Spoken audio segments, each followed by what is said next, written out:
Good morning. Today we will start economic growth.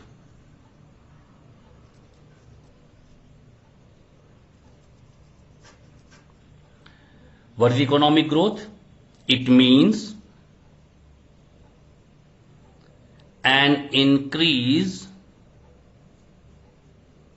in national income or per capita output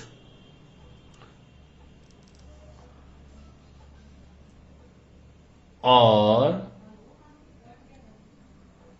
income over time. Now, three new words are here: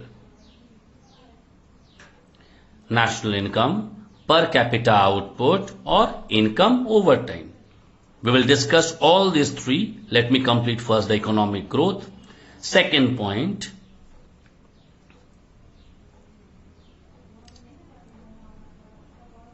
to increase the average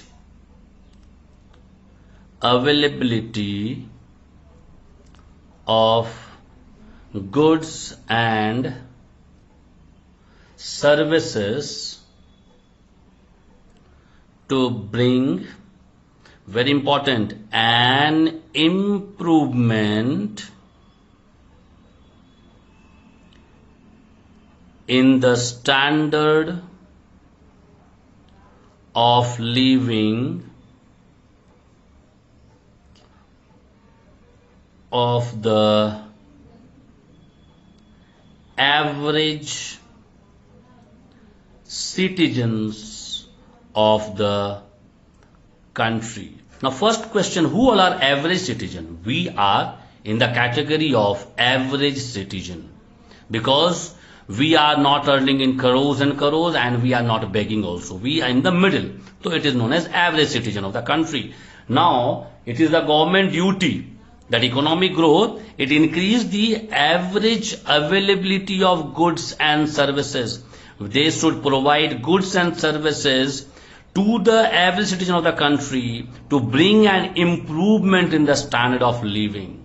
Alright, when you will come to our family, you will see we have one refrigerator, we have one television, we have induction, we have mixer and grinder, because we are average class. But when you go to a high-fi class, you will see every room is having AC.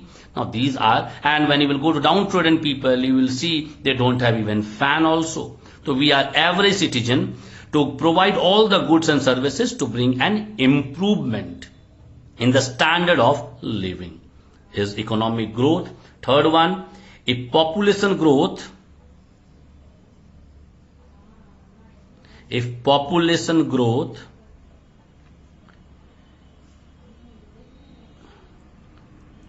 will cross the growth of national income per capita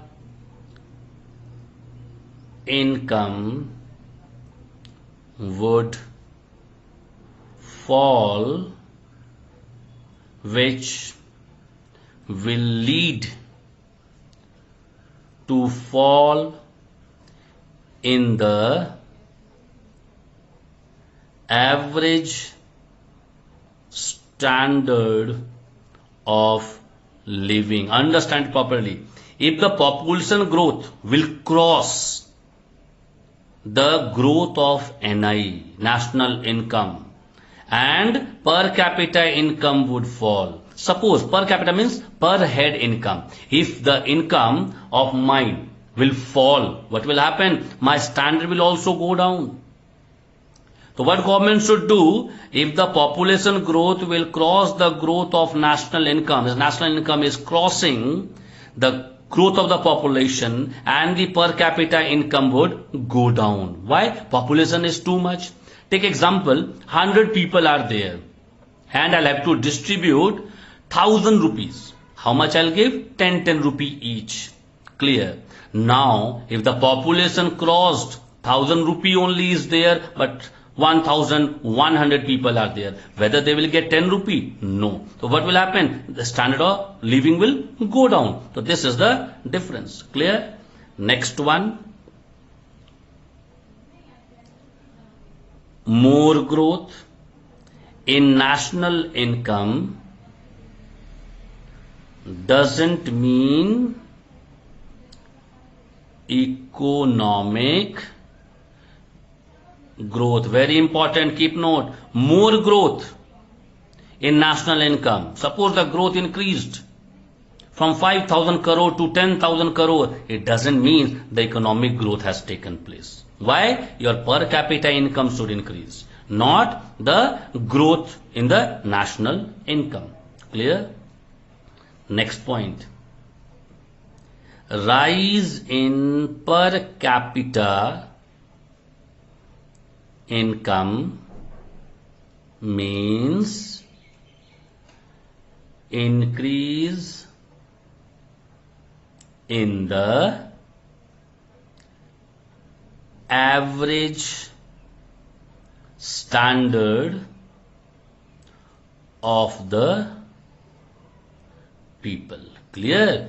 Rise in per capita income, not in the rise of national income. If the per capita income increase, this means my standard will increase. My standard will go up. How? Suppose today I am earning 10,000 rupees. I am eating maybe the coarse rice and the bread I am eating. Tomorrow my salary increased. What will happen? I will eat delicious item. Maybe I'll take kheer puri or something like that. What do you mean by this one? This clarifies, this shows that if the rise in per capita income will be there, my standard will improve.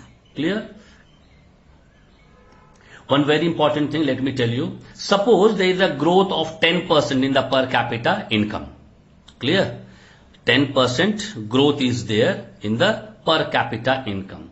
And the price level is a 10% growth in the per capita income. And 10% growth is there in price of all the commodities. Remember, 10% your rise, your salary increase, and 10% all the commodities. This means the price, the level of the commodity increase in the market. Remember, this brings unchanged. There is no change. This means there is no change in per capita. There is no change in the price level. Why? Today I am earning 10,000. I am spending 9,000. Tomorrow my salary increased to 20,000. I will spend again 90% only. Clear? This means it is same. Now I told you three words are there: national income, per capita output, and income over time. Let me explain what is national income. What is national income? Money value of all the goods and services produced in a country during financial year. Alright. This means in 1 year, whatever the goods and the services produced and what is the value in monetary term is known as national income. Now what is financial year? Financial year, as per accounting, financial year starts 1st April every year to 31st March next year. Clear? Now per capita output was there. Per capita output, it is a measure of the country's economic output. Economy means related to money. How much money is the result at last end of the year? How much we received in the monetary term? It is known as per capita output. Next is income over time. Now over time means when we do some job, we are in a service and we are rendering service maybe 8 hours. After 8 hours, if the government or the private organization is asking us to work 1 more hour, we will be getting overtime there. That is known as income we are getting by doing over work or overtime the work. Next day we will start new topic.